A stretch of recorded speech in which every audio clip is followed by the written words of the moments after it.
শুরু করিতেছি মহান আল্লাহর নামে, যিনি পরম করুণাময় এবং অত্যন্ত দয়ালু। দেশের এই পরিস্থিতিতে, বন্যা পরিস্থিতিতে আমাকে আসতেই হলো আবার ভিডিওতে।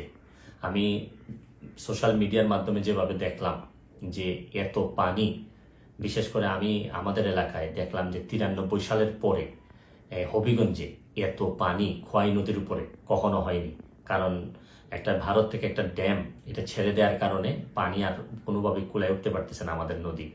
এইদিকে আবার আমাদের দেখলাম যে ফেনীতে তো মানে শুধু বাড়ির ভিতরে ঢুকছে তা না, বাড়ির চালের উপর দিয়ে পানি যাচ্ছে। এরকম কুমিল্লা, বিভিন্ন দেশের বিভিন্ন জায়গায় যেভাবে বন্যায় আক্রমণ করছে, আমি যেহেতু বন্যা নিয়ে কাজ করছি, আমার কাছে মনে হয়েছে যে এই বন্যার সময় আমার একটা অধিকার আছে যে আপনাদের সবাইকে একটা আহ্বান করার, যে যে যে এলাকায় কৃতি সন্তান আছেন তারা নিজেরা একটু ঝাঁপিয়ে পড়েন মানুষের। কারণ দূর থেকে বন্যা বলতে আমরা পানি দেখি, কিন্তু আপনি যদি কাছে যান, প্রতিটা পরিবার যে কি পরিমাণ কষ্ট হয়, কাছে গেলে বুঝতে পারবেন যে মানুষের কষ্ট। আমরা তো এমনি শুধু থই থই পানি দেখি, কিন্তু ভিতরে গেলে বোঝা যায় মানুষের খাবারের অভাব হয়, মানুষের পয় নিষ্কাশন ব্যবস্থার অভাব হয়, মানুষের স্যালাইন লাগে। সামান্য একটা স্যালাইন নিয়ে যেতে পারলেও অনেক বড় উপকার হয়।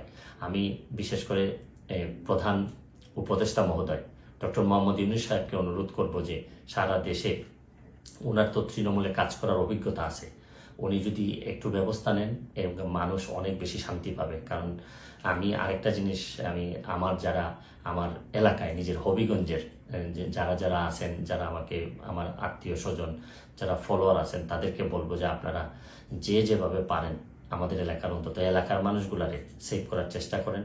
আমার পক্ষ থেকে আমি যেভাবে পারি কিছু না কিছু সহযোগিতা করার চেষ্টা করব। কারণ সবাই একসাথে দাঁড়াইলেই দেশের যে কোনো দুর্যোগে আমরা মানুষের কল্যাণ কিছু করতে পারবো। আমরা বহু মানুষ আছি, হয়তো মানুষ একটু বিপদে পড়লেই কাজে আসতে পারি, হয়তো আমরা চেয়ে ঘুরে বেড়া না, আমরা হয়তো অনেক বেশি প্রতিবাদকারী না, বা সব জায়গায় দাঁড়ায় যেতে পারি না, অনেক লিমিটেশন নিয়েই মানুষ হিসাবে বেঁচে থাকি।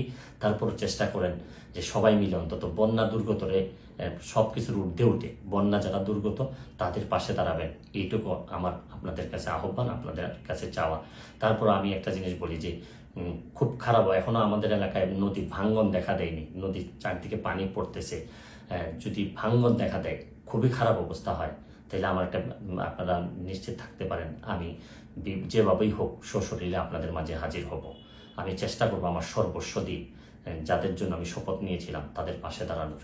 ভালো থাকবেন, সুস্থ থাকবেন।